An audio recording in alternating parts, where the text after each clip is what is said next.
Bonjour, bienvenue sur ma chaîne Créativité Lydie. J'espère que vous allez bien. Alors comme vous pouvez voir, je vais vous parler de l'Ikigai, mon programme Ikigai de Caroline de Surani. Alors vous êtes trois à m'avoir dit que ça vous intéressait de parcourir ce livre-là, semaine après semaine. Donc pour la première semaine, je vais vous dire un petit peu les différents jeux, les différentes activités qu'il y a à faire. Donc ici, si j'ai bien compris, c'est surtout pour, c'est comme il y a un petit bilan ici, c'est pour être plus à l'écoute de nos besoins, d'être sensible à nos envies, de suivre notre intuition, de choisir ce qui nous plaît vraiment et d'être ouvert à la nouveauté et à l'aventure. Donc c'est baisser le stress, baisser les exigences, apprendre à s'écouter, essayer de se reposer comme simuler des vacances, s'offrir de petits plaisirs gratuits, voilà. Et puis il y avait aussi revenir au corps, voilà. Donc écouter ses envies spontanées, ne pas laisser la réflexion les saboter en les rendant impossibles, inaccessibles ou ridicules. Se reconnecter avec son corps permet de rétablir l'équilibre. Alors pour cette première semaine, il y avait beaucoup d'activités, notamment celles qu'ils appellent Anami et Momigari, le lien à la nature. Donc on sait qu'ils aiment beaucoup se retrouver en pleine nature, respirer profondément, rester tranquille, calme et dans la gratitude. Donc c'est favorisé par exemple quand ils ont, vous savez, les cerisiers en fleurs. Donc ça c'est Anami. Et puis Momijigari, c'est la chasse aux feuilles rouges à l'automne, qui permet de se délecter des paysages transformés par le changement de couleur des feuilles dans les arbres. Donc nous sommes actuellement en automne, donc on peut essayer d'aller se promener et d'apprécier davantage les beautés qui nous entourent. Alors pour le premier défi, c'était des vacances tout de suite. Alors voici ce qu'il était dit. Levez-vous 30 minutes, pas minutes, 30 minutes plus tôt que nécessaire pour prendre le temps de faire quelque chose qui vous fait vraiment très plaisir. Prendre un bain, faire quelques exercices de yoga, prendre le petit déjeuner au lit, lire un livre ou le journal, savourer un bon thé. L'objectif est de commencer la journée par 30 minutes de pur bonheur dont vous aurez décidé la teneur la veille pour bien vous organiser. Alors, avoir le bon livre sous la main, avoir de quoi faire un super petit déjeuner, avoir des huiles de bain délicieuses, etc. Ainsi, vous optimiserez votre expérience. Au moment de vous lever, juste avant vos 30 minutes magiques, pensez à ce que vous avez préparé et à ce petit temps de plaisir que vous vous offrez. Et réjouissez-vous à l'avance de ce moment avec un énorme sourire. Ensuite, faites quelque chose de votre journée comme si c'était la première fois. Si vous devez faire les courses, redécouvrez les commerces de votre quartier. Imaginez que vous pourriez acheter ce que vous pourriez acheter de différent, de typique, comme si vous n'étiez pas du coin. Faut jouer aux touristes. Si vous partez travailler, prenez un chemin que vous n'avez jamais pris. Entrez dans cette petite galerie qui vous attire l'œil. Au déjeuner, offrez-vous une pause café-lecture. Au travail, si vous travaillez, abordez les choses sous un angle nouveau. Faites comme si vous n'étiez jamais venu dans cet endroit. Testez un café que vous n'avez jamais pris à la machine. Faites le contraire de ce que vous auriez fait en temps normal. Saluez chaleureusement la vilaine standardiste qui, vous en êtes sûr, vous déteste. Réorganisez votre bureau comme si vous le prépariez pour quelqu'un d'autre. Passez ce coup de fil que vous n'osiez pas passer la semaine dernière. Expérimentez de nouvelles choses en vous fiant à votre intuition. Faites au moins une chose de manière spontanée, sans vous brider. Dévorez cette tarte au chocolat, sautez sur cette place en terrasse pour boire un joli cocktail. Faites-vous plaisir sans réfléchir et sans frein. Oui, les cocktails sont à 15 € dans ce bar, mais ils ont l'air si bons. Oui, une tarte au chocolat, ça fait grossir, mais pas aujourd'hui. Lâchez toute pensée négative et savourez. Donc, faut essayer de faire quelque chose de différent, voilà, et sans écouter toutes nos pensées négatives qui vont débarquer. Donc ça, c'est le petit défi. Le soir, avant de vous coucher, notez les 3 meilleurs moments de votre journée, puis notez comment vous vous sentez. Léger, triste, joyeux, calme. Si vous aimez cette journée, listez les raisons très sérieuses qui vous empêchent d'agir comme ça chaque jour. Barrez les 3 plus mauvaises et qu'est-ce qui reste? Ce qui vous sépare de la joie de vivre au quotidien. Une idée pour vous en détacher? Alors donc cette expérience permet surtout de comprendre que vivre une vie plus légère, joyeuse, en accord avec vos envies est tout à fait accessible, voire facile, sans changer grand-chose, si ce n'est très subtilement votre attitude. Donc ça, c'était le premier jeu. Je mettrai en description à quel moment se trouvent les petits jeux, les petits défis, pour que vous puissiez trouver celui qui vous intéresse. Le deuxième jeu, c'est redécouvrir le plaisir de la marche. Alors ici, c'est dit, chez vous, quand vous avez 5 minutes devant vous, marchez pieds nus. Doucement, en appréciant chaque mouvement, sans changer votre démarche, juste en notant ce qui se passe. Avez-vous l'impression que votre pied droit est plus lourd ou plus léger que le gauche? Posez-vous le talon au même rythme que des 2 côtés? Notez chaque petit détail de votre démarche. Quelle partie de votre pied touche le sol? Donc là, c'est le retour au corps.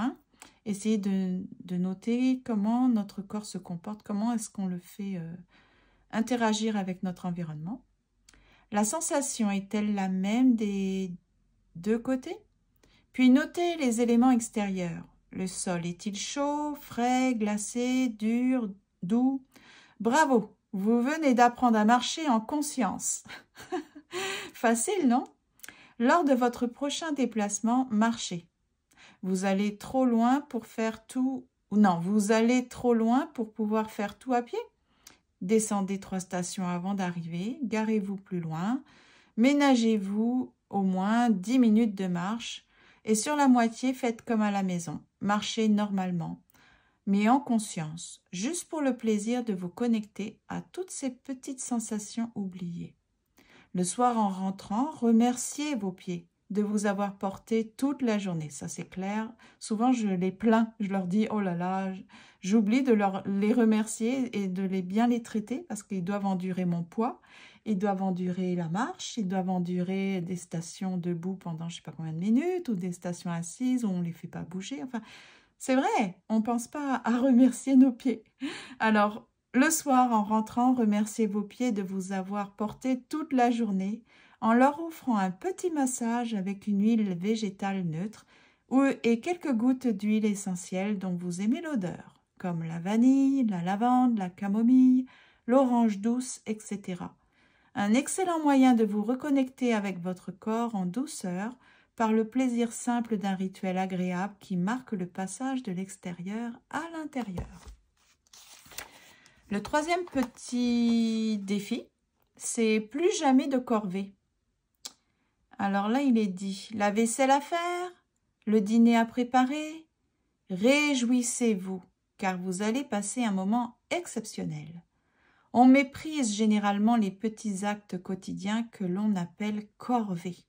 On maudit l'existence qui nous oblige à nous adonner à cette activité, plutôt qu'à buller dans un bain ou jouer à Mario Kart. Puisque ces activités font partie de votre vie, les détester ne fait que rendre votre existence plus désagréable. Et si vous essayez de les apprécier, voici un petit jeu qui vous permettra de changer de point de vue. Prenons la vaisselle, mais vous pouvez le faire avec n'importe quelle autre corvée. Aujourd'hui, vous allez faire la vaisselle pour la première fois de votre vie, étape par étape. Alors voilà comment vous y prendre. Sachant que vous pouvez adapter à vos goûts et à votre rythme tout ce qui est suggéré, le seul impératif, c'est prendre du plaisir. C'est à vous. C'est vrai que c'est à nous de choisir. Est-ce qu'on veut continuer à trouver que c'est désagréable, qu'il n'y a aucun plaisir, que c'est une corvée, ou est-ce qu'on décide de changer un petit peu d'attitude et de se dire j'ai le choix. J'ai le choix de décider que ce n'est pas une corvée et que c'est prendre soin de ce que nous avons. Pourquoi pas? Alors faites couler l'eau. Appréciez le fait d'avoir l'eau courante. C'est assez pratique, c'est vrai, d'être dans la gratitude. Sentez cette eau couler sur vos mains, la sensation douce de l'eau qui glisse. Mettez quelques gouttes de savon, humez comme ça sent bon le propre. Ça ne sent pas bon? Alors demain, achetez du véritable savon de Marseille liquide et l'huile essentielle de votre choix, comme menthe poivrée, citron. Prenez une senteur que vous adorez. Remarquez l'efficacité de vos gestes, la rapidité avec laquelle la saleté s'en va. Appréciez la propreté de cette impressionnante pile de vaisselle. Voyez comme il est plaisant d'avoir une cuisine toute propre et de belles assiettes bien nettes. Avez-vous pris, ne serait-ce qu'un tout petit peu de plaisir? Chaque moment de votre quotidien devrait vous apporter un maximum de satisfaction. Chaque action est un choix. Il n'existe pas de corvée. C'est une façon biaisée de voir les choses. Personne ne vous oblige à faire la vaisselle. Vous devez la faire? Non. Vous faites le choix de vivre dans la propreté, le choix de manger dans de jolies assiettes, alors que vous pourriez manger dans des assiettes jetables, ou aller au restaurant, ou jeter la vaisselle sale et en racheter. Vous avez décidé de faire la vaisselle, car c'est plus économique, plus écologique, plus simple pour vous. C'est votre choix. Youpi! Alors après, il y a un mini défi, le carré de chocolat magnifique. Avez-vous déjà savouré un carré de chocolat? Je veux dire vraiment, en le laissant fondre, en l'appréciant dans toutes ses dimensions. C'est votre job du jour. Dur, hein? Le mode d'emploi. Commencez par acheter une vraie tablette de chocolat chez un vrai chocolatier. Ça, c'est clair, ça tue toute une différence. Oui, c'est un peu plus cher, quoique pas toujours, mais c'est l'important, c'est d'avoir une vraie qualité pour cette découverte. Prenez votre préféré. Noir, lait, noisette, peu importe, tant que ça vous fait saliver d'avance. Pensez à ce chocolat. Combien vous avez envie de le manger? Combien il a l'air délicieux. Tentez d'imaginer son goût dans les moindres détails. Visualisez le moment où vous allez enfin pouvoir le goûter. Installez-vous confortablement et coupez un carré de cette tablette. Commencez par le regarder. Là, c'est la pleine conscience, hein, vraiment à fond. De quelle couleur est-il? La couleur est-elle homogène? Salivez-vous en le regardant? Sentez-le. Donc, on fait fonctionner nos sens. Tous nos sens. Essayez d'en décrypter l'odeur, comme un œnologue, donc pour le vin. Que retrouvez-vous dans cette senteur? Des noisettes grillées, de la vanille, des cerises, du café? Fermez les yeux, concentrez-vous et essayez d'en trouver au moins 3. Pas si facile que ça. Posez le carré sur votre langue.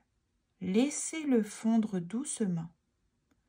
Appréciez tout le travail qui a été fait pour que ce carré de chocolat puisse arriver dans votre bouche. Pensez à l'agriculteur qui cultive son champ de cacao, à toutes les personnes qui sont intervenues entre le moment où la graine a été semée et celui où les fèves ont été récoltées. Puis visualisez le chemin parcouru par ces fèves, leur torréfaction, les odeurs, les mélanges. Imaginez le chocolatier faisant fondre sa préparation. Appréciez tout le travail qui a permis à ce moment divin. Revenez ensuite à la sensation sur votre langue. Le carré est-il complètement fondu? Le goût est-il le même qu'au début? Comment a-t-il évolué? Quel goût laisse-t-il dans votre bouche une fois consommé? Bravo!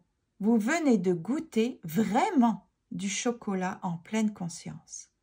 Si vous élargissez un tout petit peu ce champ de conscience à vos différents repas, vous mangerez moins, mieux et avec plus de plaisir. Adieu régime, bonjour bonheur. Je dois faire une toute petite pause. Défi suivant. Que dit le corps que je ne saurais entendre? C'est la journée de votre corps. Planifiez-la vite. Elle doit avoir lieu cette semaine. Pas besoin d'une journée libre, mais si vous ne travaillez pas, c'est encore mieux. Alors, étirez-vous en vous réveillant, comme un chat. Prenez le temps de bien étirer chaque membre délicatement pour vous réveiller entièrement avant de vous lever. Sous la douche, brossez votre corps des pieds à la tête avec un gant de crin ou une brosse. Ce mouvement continue de réveiller votre corps en douceur. Au petit déjeuner, prenez un jus de fruits frais, orange, smoothie, multifruits, comme vous voulez, mais avec de vrais fruits frais. Tout au long de la journée, essayez d'entendre ce que dit votre corps. Vous bâillez? Une pause serait peut-être bénéfique. Souvent 5 minutes suffisent. Vos pieds s'agitent dans tous les sens? Faites un tour, ne serait-ce que de la pièce où vous êtes, ou idéalement dans un jardin à côté, pourrait être bon. Votre ventre gargouille? Allez déjeuner. Oui, même s'il est midi 10. Un frisson vous parcourt, faites-vous un thé ou un café pour vous réchauffer. Ah oui, j'ai oublié mes lunettes. Attends. Voilà. Bref, soyez attentifs aux petits signaux de votre corps et tentez d'y répondre le mieux possible en fonction des circonstances. Le soir, posez-vous quelques minutes pour repenser à votre journée. Que votre corps vous a-t-il permis de réaliser? Comment votre entourage, vos collègues ont vécu ce petit changement d'attitude de votre part? À votre avis, pourriez-vous vivre comme ça au quotidien? Si la réponse est non, qu'est-ce qui bloque? Le but, bien sûr, est que ce soit tous les jours la journée de votre corps. Trouver votre ikigai va vous aider aussi à rendre votre vie plus riche. Mais il vous faut vous préparer en étant en bonne santé, plein d'énergie. Et pour ça, il faut prendre soin de votre merveilleuse machine. Défi suivant, le massage merveilleux. Réservez un massage d'1 heure et profitez à 100% de ce moment. Assurez-vous de choisir un lieu qui permette un calme total et un temps de repos après le soin. Pendant le massage, concentrez-vous sur les sensations de la zone massée. Visualisez-le en mouvement. Visualisez, voilà, parce qu'il n'y avait pas de trait d'union. Donc, non, c'est pas ça, Lydie. C'est pas le massage qu'il faut visualiser. Ah, excusez-moi. Donc, visualisez, voilà, le mouvement des mains de la personne qui vous masse. Encore faut-il... c'est bizarre, ça. C'est comme il propose d'aller faire un massage par une personne. C'est quand même assez coûteux. Donc, c'est pas tout le monde qui a l'argent. Donc, vous pourriez peut-être vous masser vous-même. C'est ça. Donc, visualisez le mouvement des mains qui vous massent. Essayez de sentir chaque petite zone de votre peau et son plaisir. Dès que vous sentez que vous êtes parti dans vos pensées, revenez à vos sensations, à votre plaisir. Sortez en ayant fait un immense plein